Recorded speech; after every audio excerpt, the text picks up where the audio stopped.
NATO engineers tested captured Soviet PT-76 tank, discovered it could swim across rivers, while Western tanks needed bridges. August 23, 1968.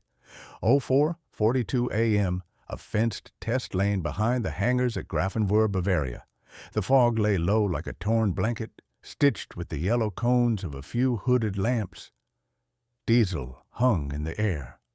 Somewhere beyond the wire, a cuckoo called once and fell silent, as if it, too, were holding its breath. I pressed my palm to the hull and felt the chill come through my glove. 14 tons of Soviet steel, but shaped like a boat, not a box. The men on the crew manifest were a strange little chorus for such a quiet hour. A West German colonel who spoke in clipped whispers, an American major with oil under his fingernails, a Czech-born mechanic who never took his eyes off the ground, and me, a young driver from a country that had not yet decided what yesterday meant. We had rolled the captured tank into the lane under blackout, canvas flapping, boots careful on gravel. Nobody wanted to be the sound that woke the wrong ears. The turret looked small, almost apologetic, the muzzle capped, the weld seams glossed with a tar-black sealant that smelled faintly of riverbanks and rope. I remember the way my breath steamed when I leaned over the glacis and traced the edge of the rubber gasket around the hatch. Not a scratch of glamour to it. No ceremonial rivets, no proud plate. Just a door that wanted to keep water out and the men inside. 10 minutes, the colonel said, as if time were a tool you could lay across the fender. You will take her down the ramp, 20 meters, nose first. Do not stop until you feel the hull float. Then switch the gate lever and hold your heading by the tree line. He gave me a sheet with 3 lines of instructions and a signature at the bottom that meant this was sanctioned and that, if anything went wrong, nobody would admit to knowing my name. The American handed me a canteen. "You'll want this after," he said. He had the calm of someone who had seen ordnance do exactly what it was designed to do, and men do the opposite.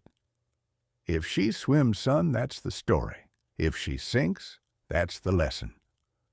Inside, the tank smelled of canvas, damp metal, and a faint, peppery oil that reminded me of bicycle shops in winter. The gauges were simple, white needles, Cyrillic letters, tiny bulbs. I ran the checklist the way I had been taught during the night. Pump on, bilges to active, shutters locked, spray screen secured. The mechanic rapped his knuckles along the seam of the hatch, a signal I understood without any shared language. I thumbed the starter. The V6 caught with a lazy cough, then smoothed into a patient thrum that you felt in your ribs more than you heard. The ramp down to the water was a dark tongue. Fog erased the far bank. I fed in clutch and throttle, and the world began to move. Slow, deliberate, like walking on ice with your hands full. Gravel crackled under the tracks, then the crackle became a hiss. Then the hiss became the quiet slap of black water against steel. There is a second in a driver's life when the weight of the machine goes missing under you, when the ground is suddenly no longer there and the habit of years becomes a kind of prayer. The bow dipped, the deck took a shine, and for half a heartbeat my stomach rose into my chest. I kept my eyes on the dim tree line and my hands on the levers, knuckles pale as bone.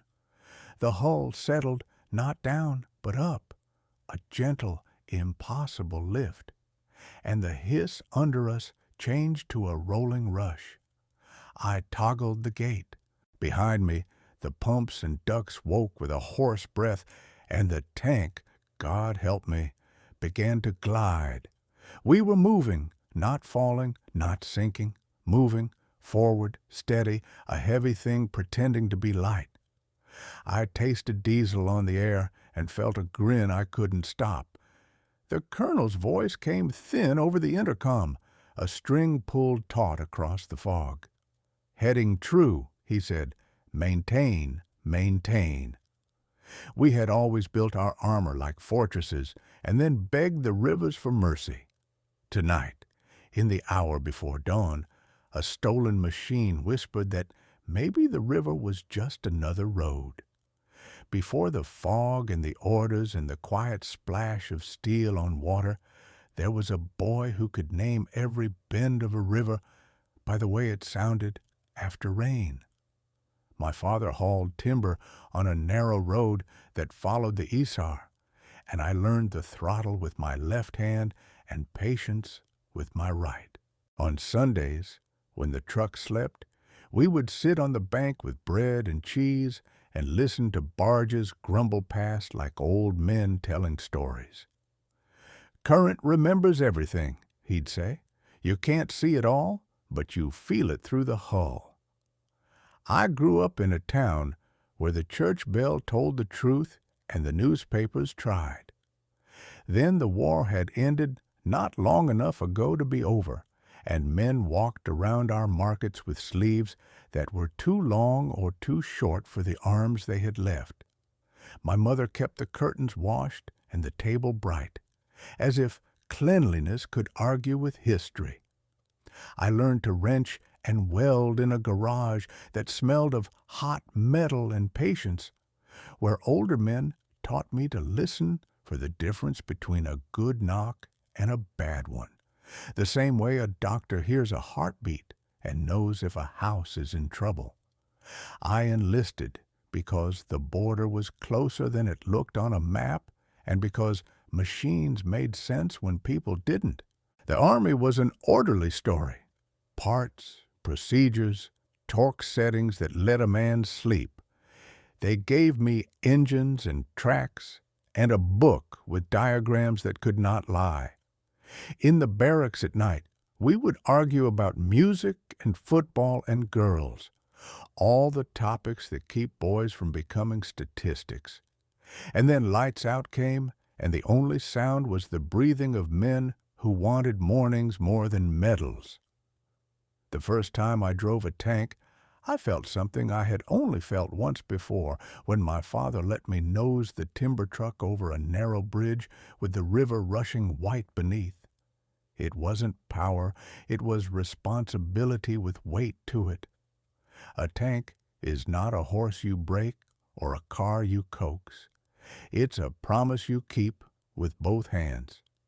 You learn to feel the idler wheel through your boots, the clutch through the soft meat of your palm, the way the hull hum changes when mud is about to turn treacherous. You learn that anger is useless and rhythm is everything. You learn, too, that a river on a map is a thin blue line, but in the world it is a thing that stops armies. What I believed then was simple. Bravery meant not minding fear. Skill meant there would always be time to use it. Borders were fences that adults argued about while young men changed oil on vehicles that would never be ours. I believed the bridge would always be there when we reached the far bank, because bridges had been there all my life. I believed orders were puzzles you solved, not choices you should answer for. I believed, without saying it aloud, that if you tuned a machine well and treated it kindly, the world would repay you in kind. There was a girl, of course. There is always someone whose handwriting you carry folded in your pocket.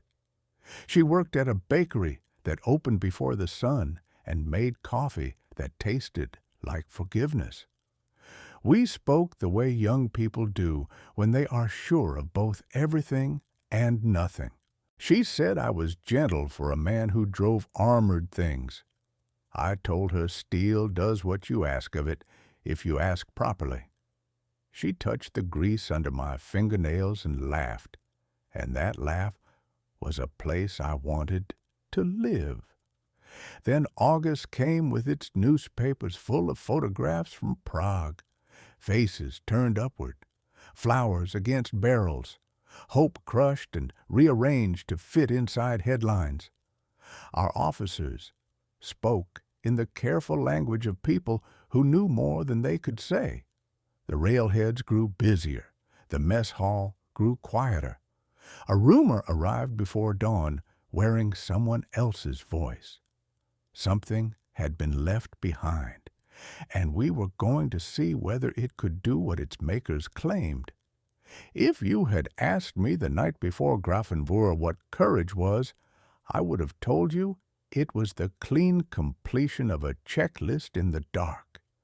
If you had asked me what rivers meant, I would have said obstacles. If you had asked me what kept a man afloat, I might have said discipline or luck. I did not yet understand that sometimes the only bridge is the one you make by trusting the shape of a hull and the steady pressure of your own hands. September 15th, 1968. Grafenwohr Testing Range. The sky was the color of wet aluminum, low and restless, the kind that made even confident men check their footing twice. The fog had burned off by mid-morning, revealing the lake, a broad gray mirror surrounded by pine and silence. Our orders were simple: test the tank's amphibious system under combat load conditions. That meant a full fuel tank, ammunition on board, and 3 men inside. But orders rarely mentioned what to do when you stopped believing in them halfway through. Colonel Dietrich stood on the observation barge, binoculars pressed against his face. Major Thompson from the U.S. Army leaned beside him, cigarette in mouth, notebook open. I was in the driver's seat, the Czech mechanic Joseph sitting to my left, and a radio operator named Klaus perched above us in the turret. "Ready on my mark," Dietrich's voice crackled through the radio. "Engage water propulsion and maintain bearing 180. Let's see if she still floats with a full load." I pulled the lever. The gate valve opened. A deep vibration rolled through the floor. Not violent, just insistent, like the heartbeat of something waking up. The treads churned, the nozzles spat foam, and the tank began to slide forward into the lake. The first few meters felt steady. Then the nose dipped. For a breathless moment, I thought we'd lost it. 14 tons tipping toward silence. Water splashed up over the front glasses, pattering against the viewport. Joseph's hand shot out, steadying the gauge cluster. "Easy!" he shouted. "She's leveling!" And she was. The bow rose again. The vibration evened out. We were afloat. But the next sound wasn't mechanical. It was the whisper of water finding a path it wasn't supposed to. I felt it before I saw it. A damp chill spreading under my boots. Joseph bent down with a flashlight. A thin trickle of lake water bled through a seam along the floor plate. "Pump's on," I muttered. "Keep it running." The bilge pump whined, coughing water out through the side vents. We exchanged a glance, half technical, half human. A shared truth without words. If that pump failed, we wouldn't be driving anymore. We'd be swimming. "Maintain heading," the colonel repeated over the radio. "You're halfway." Halfway across. That was when the wind picked up. The surface broke into small, quick waves that slapped the hull like impatient hands.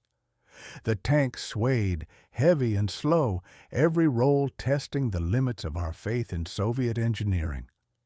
Klaus, from the turret, muttered, "Feels like sitting inside a beer can someone's shaking." Then, thunk. A dull sound beneath the hull. Something struck us from below. Maybe a submerged log. Maybe a rock. The floor shuddered. The engine coughed once. Joseph cursed in Czech. Port intakes clogged.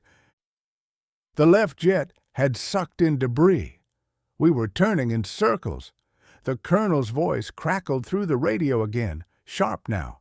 "Stabilize, driver! You're drifting off course."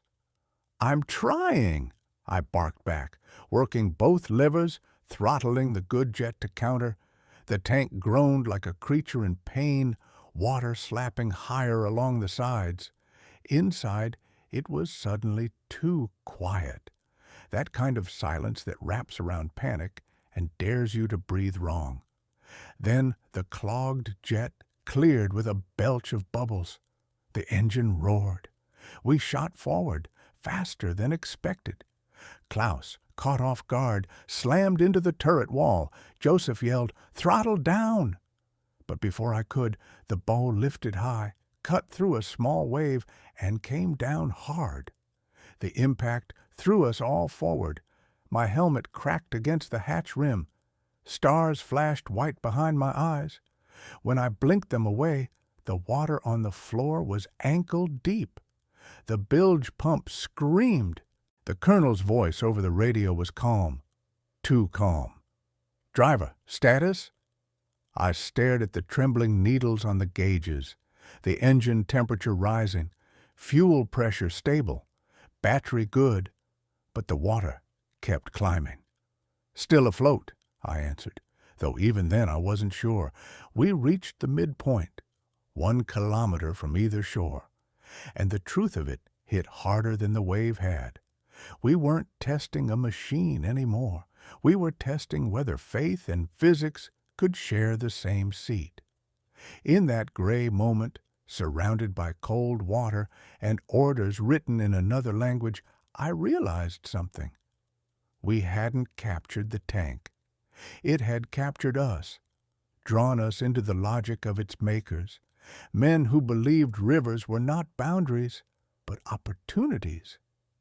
Joseph leaned back against the hull, water sloshing at his knees. "They built this for soldiers who expect to die," he said quietly. I looked out through the vision slit. The far bank was a smudge of green and fog. "Maybe that's why it floats," I replied, "because it doesn't fear the river."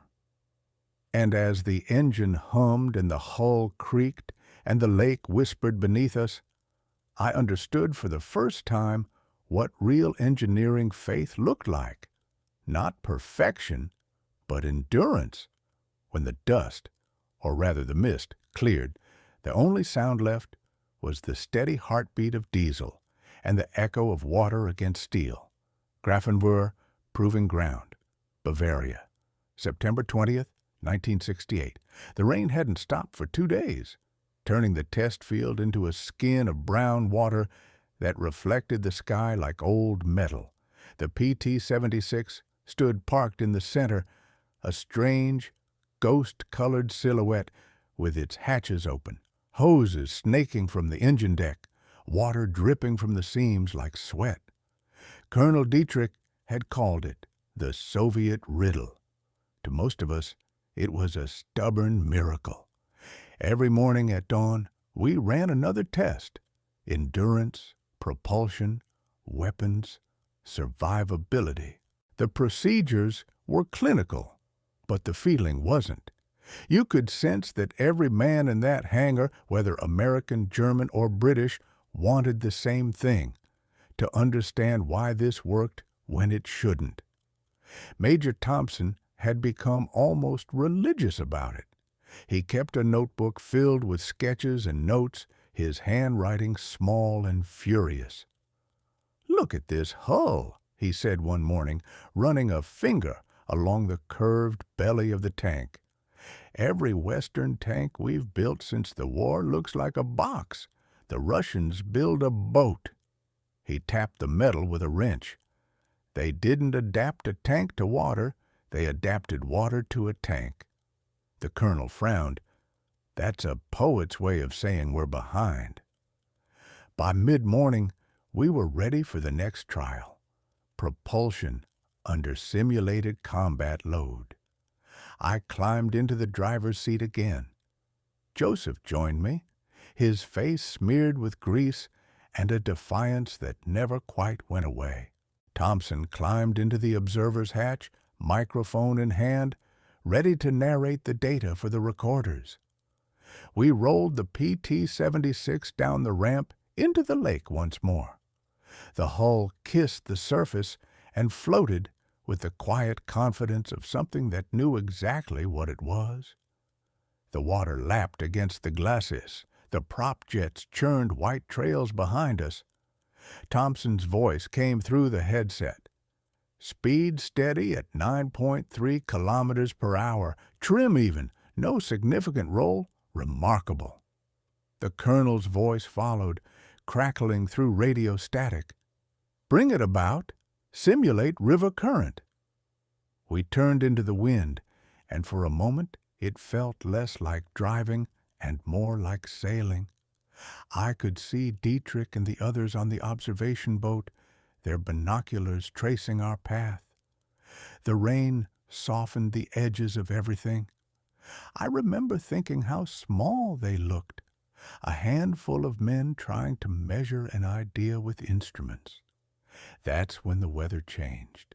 A gust hit us broadside, hard enough to tilt the hull. The right jet sputtered, sucking air. The bow swung wide and the tank began to drift.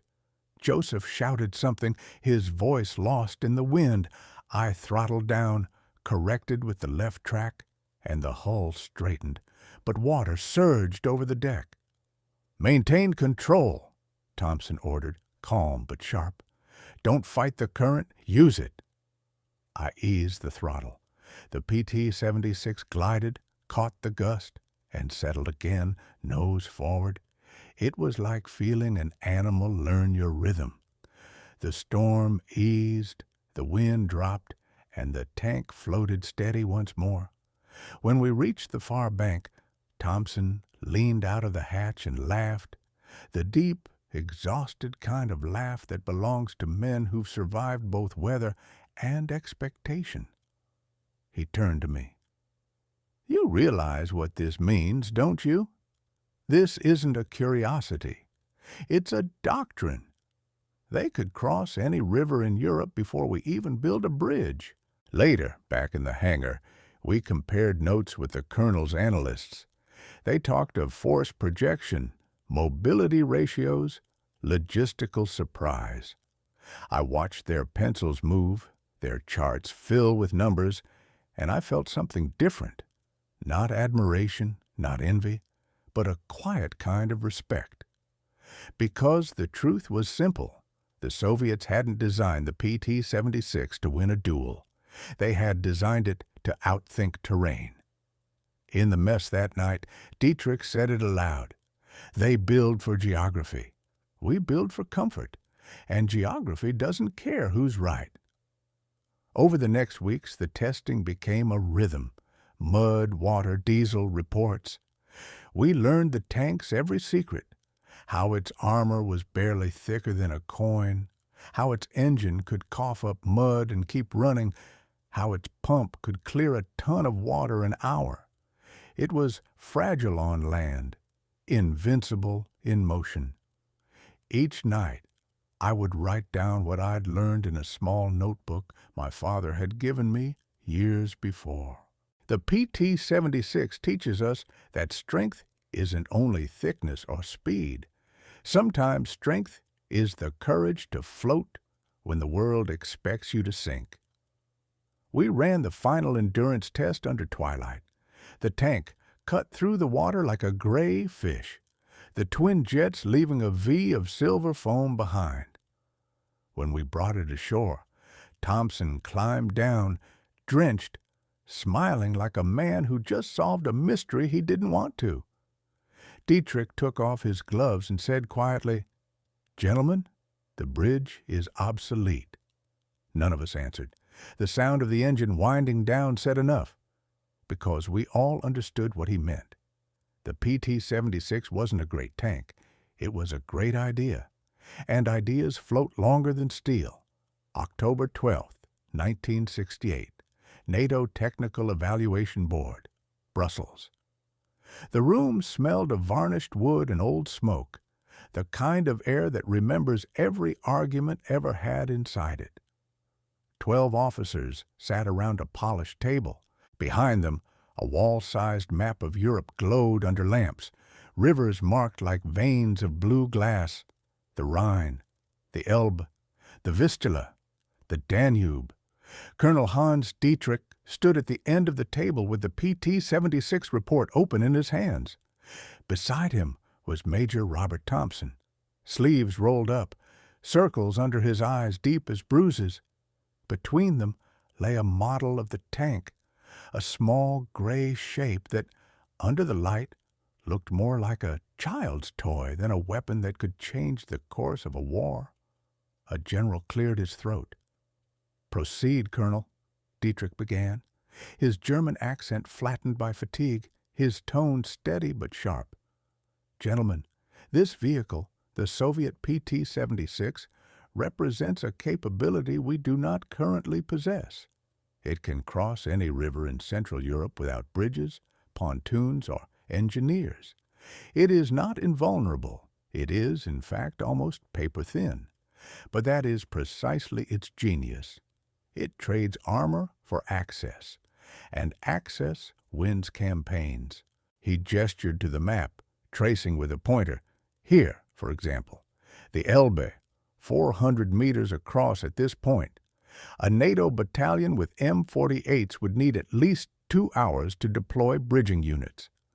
A Soviet unit with PT-76 could cross in 15 minutes, establish a bridgehead, and hold it with infantry before our armor even arrives." The general shifted. Pencils stopped moving. Someone muttered, "15 minutes?" Thompson stepped forward. "We tested it ourselves. Bavaria, mid-September. Real river conditions. I was on board. It floated like a ship and climbed out like a tractor. It can swim at 10 kilometers an hour and fire on the move. Not accurately, but effectively." 10 kilometers? One British officer asked, disbelieving. Thompson nodded. 10.4, sir. We clocked it twice.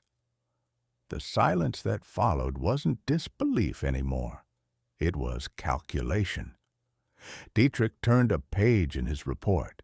"We always believed the Soviets would use their tanks as battering rams. But what if their real strategy is water? They know we'll blow the bridges. They're designing for a world without them." The general from France leaned back, arms crossed. "And what do you propose? We can't make our tanks float?" "No," Dietrich said, "but we can make them rethink the battlefield." He clicked the projector. Photographs filled the wall. The PT-76 half submerged, jets churning, waves breaking against its bow. Thompson's voice filled the quiet. "We're not just behind in engineering, we're behind in imagination." A British colonel scoffed. "You're suggesting we build amphibious armor? Madness! It would never survive a 90mm shell." Thompson answered him without raising his voice. "Neither would the PT-76, but it doesn't need to. It gets there first." The conversation spiraled. Weight, doctrine, budgets, fear. The word impossible was used 5 times. The word inevitable only once, and it came from Dietrich. When the meeting adjourned, the colonel stood by the window, staring out at the gray rain slanting over Brussels. Thompson joined him, folding his arms. "They won't listen," Thompson said. "They will," Dietrich murmured. "Not today, but when they lose the first bridge." He closed the folder and slid it under his arm. "You know what I envy most about the Russians? Their rivers, their patience." That evening, back in his quarters, Dietrich wrote his private addendum, a page not meant for official archives. His handwriting was small, deliberate, the kind a man uses when he knows history might someday read it. "I have learned that technology alone never wins wars. It is always the imagination behind it, the willingness to believe that the rules of nature can be bent to one's purpose. The Soviets designed a tank that swims not because it is practical, but because they refuse to accept the river as an obstacle. Perhaps our greatest weakness in the West is that we still build machines for roads. He put down the pen, sat back, and stared at the faint hum of the city beyond the window. He thought of the PT-76 resting under a tarpaulin in Bavaria, its paint still smelling of the Czech mud it had escaped from. He wondered what the engineers who built it had felt. Pride, fear, or just the quiet satisfaction of seeing steel obey water. He poured himself a drink, raised the glass, and whispered into the empty room, "To those who build what should not float, and make it float anyway." The next morning, he received a telegram marked "Classified." It bore a single sentence from NATO command. "Report acknowledged. No further action required." He folded it once, slipped it into his coat pocket, and said to Thompson, "Then history will take the action for them." March 1971. NATO Research Liaison Office, Bonn, West Germany. The snow outside had melted into gray slush. Inside, the office smelled of paper and diesel, reports, memos, and the ghost of something that might have changed the world, but didn't. Colonel Hans Dietrich was no longer at Grafenwöhr. He'd been reassigned to liaison duty, a polite word for being shelved. His once black hair had turned to frost at the edges, but his mind hadn't dulled. Each morning, he still came to the office at 06 RAR, read intelligence summaries, and watched the same mistake repeat itself in new uniforms. The PT-76 still haunted him. He kept a small photograph of it pinned to the corkboard, the same tank they'd recovered from Czechoslovakia. In the photo, it sat half submerged in the Bavarian lake, bow up, sunlight cutting across its hull like a blade. Beneath it, in his handwriting, he had scrawled a single word: Vernunft, reason. Major Robert Thompson visited that spring, arriving from Washington on temporary assignment. He looked older, too, heavier, slower, his confidence now wearing the quiet tone of resignation that comes from too many ignored warnings. They sat across from each other in the dim light of the office, coffee cooling between them. "They've built the Sheridan," Thompson said, shaking his head. 15 tons aluminum armor, a cannon too powerful for its frame. It can swim for about 5 minutes before it sinks. Dietrich smiled sadly. "They copied the shape, but not the soul." Thompson nodded.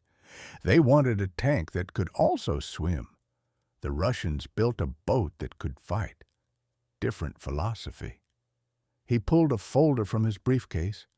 Inside were black and white reconnaissance photos. PT-76 on riverbanks in Vietnam, tracks cutting into mud, crews waving to infantry as they drifted across the water. "North Vietnamese," Thompson said quietly. "They've been using them since '69. Crossed rivers the Americans thought were impassable, Mekong, Dong Ha, even in monsoon floods." He placed another photo on the table, a U.S. M48 Patton half sunk in mud, its crew wading knee-deep beside it. The contrast was painful. "Different war," Dietrich murmured. "Same lesson?" They sat in silence. Outside, the wind rattled the glass. Somewhere beyond that gray sky, another war was already being prepared, one that would test everything they had failed to convince their leaders to see. Thompson finally broke the quiet. "You ever wonder if we were wrong? Maybe it's better this way. Maybe not every army should learn how to float." Dietrich looked at him, his gaze steady. "No, we weren't wrong. We were early." He stood, walked to the corkboard, and pinned a new clipping beneath the old photograph, a Reuters dispatch dated December 1971. Indian armored units using Soviet PT-76 successfully crossed flooded rivers in East Pakistan, capturing Dhaka in 13 days. He tapped the headline with one finger. There it is again. The same gray shape, the same logic. Thompson exhaled, half smiling. You should have been a prophet. No, Dietrich said softly, just an engineer who learned to listen to rivers. For a moment, neither spoke. The office hummed with the sound of a heater fighting the cold. Then Thompson said, What happens now? Dietrich poured another cup of coffee, his voice almost a whisper. Nothing, for now. But the next generation will remember. They'll build something that floats, not because it's fashionable, but because they'll understand mobility is survival. He paused, staring at the tank photo one last time, and maybe then they'll stop mistaking weight for strength.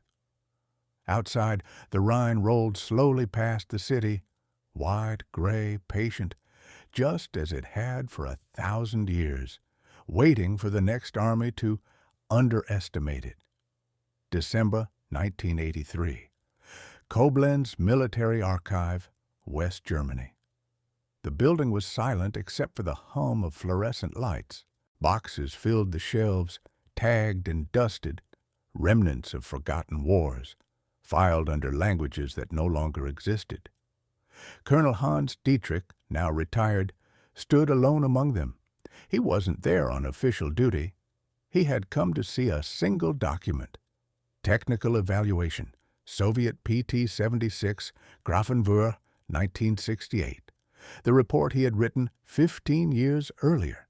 The paper had yellowed, the ink softened into sepia. He read his own words again. If war comes to Europe, the Soviets will not wait for our bridges. They will bring their own. It felt strange to read them now, because everything he had predicted had already come true, not in Europe, but everywhere else. The archivist, a young captain, barely 30, approached quietly. Sir, he said, holding a folder, you may want to see this. Inside were photographs, grainy, sunburned, stamped Angola, 1976. Soviet advisors beside PT-76 crossing a muddy river, columns of infantry waiting behind them. The same machine, a different flag. The captain flipped to another page. Vietnam, 1972. A PT-76 breaching Mekong floodwater. Then another. India, 1971. PT-76 advancing through monsoon plains, water washing over their decks. Then Iraq, 1980. PT-76 crawling through marshes in the Iran-Iraq War. Everywhere the terrain was impossible, and everywhere the same small tank floated across it. Dietrich smiled faintly. They built it for rivers. It ended up crossing decades. The captain hesitated. Do you think it still matters, sir? The PT-76? We have Leopards now, Chobham armor, reactive plates, tanks that can take missiles to the face. Dietrich folded the photographs back into the file. That's just it, Captain. We keep building tanks to withstand the world. The Soviets built one to move through it. He turned to the window. The Rhine shimmered under a thin winter sun. It's not about the tank anymore. It's about philosophy. He paused, letting the words settle. Every designer since 1952 has had to choose between two truths. Do you make something that survives or something that arrives? He left the file on the desk, its edges frayed from years of neglect. Outside, the Cold War was shifting again. Afghanistan in the east, Lebanon in the south, the new M1 Abrams rolling out of American factories, massive, advanced, invincible, and utterly unable to float. In Volgograd, half a continent away, a new generation of engineers worked on something that could. They called it the BMP-3, a machine that could swim across rivers like its ancestor, but carry soldiers, missiles, and dreams of speed. When it entered service in 1987, NATO's intelligence brief noted dryly, "Successor to PT-76 maintains full amphibious capability. Soviet doctrine unchanged, still prioritizes river mobility." Dietrich read that line years later, long after he'd left the Army. He was living quietly in a small village near the Mosul, surrounded by vineyards and quiet mornings. One evening, over the crackle of a radio broadcast, he heard a reporter mention the same vehicle, this time in Iraq, used by a small militia to cross a flooded plain. He laughed softly. "They're still using it," he said to no one, "still floating." He poured himself a glass of Riesling and looked out toward the river that had always divided and defined his country. It reflected the twilight like a sheet of gray armor. "The Russians didn't build a tank," he whispered. "They built a bridge." For him, that was the legacy, not of steel or engines, but of an idea that refused to sink. Because long after the generals forgot the report, after the NATO trials and the Cold War posturing, the PT-76 still lived wherever men had to cross something impossible. A river, a swamp, a doubt. It taught armies that survival wasn't only about thickness or speed or firepower, but the courage to reach the other side first.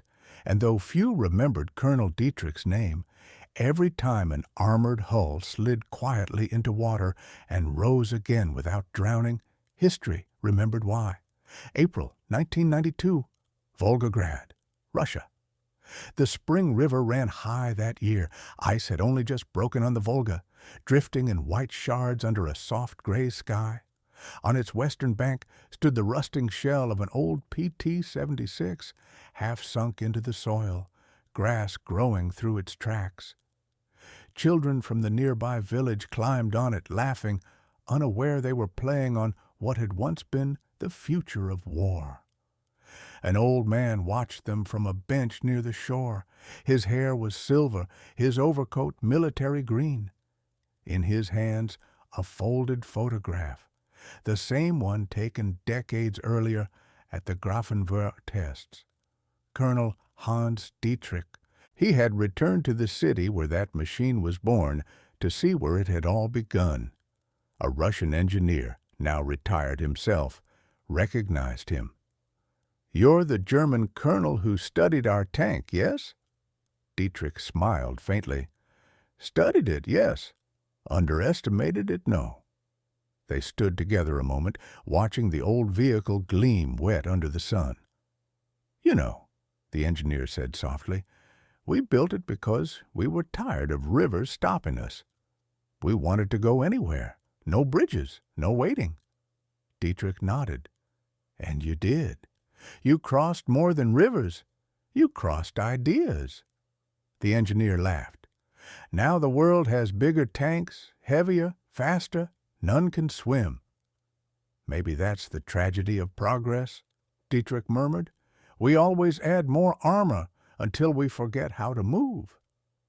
The two men stood in silence, the water whispering below. For a moment, it was as if all the noise of the century, the engines, the artillery, the speeches, had finally gone quiet. Only the sound of the river remained, eternal and patient. When the wind shifted, the colonel whispered something, not to the engineer, not to history, but to the water itself. Every war builds bridges of its own, some of steel, some of memory. He turned and walked away slowly, leaving the old tank and the children behind. The river carried his reflection a moment longer before it vanished in ripples. Years later, that same PT-76 would be restored and placed in a museum, the plaque beneath it reading simply, "It swam across rivers when others waited for bridges."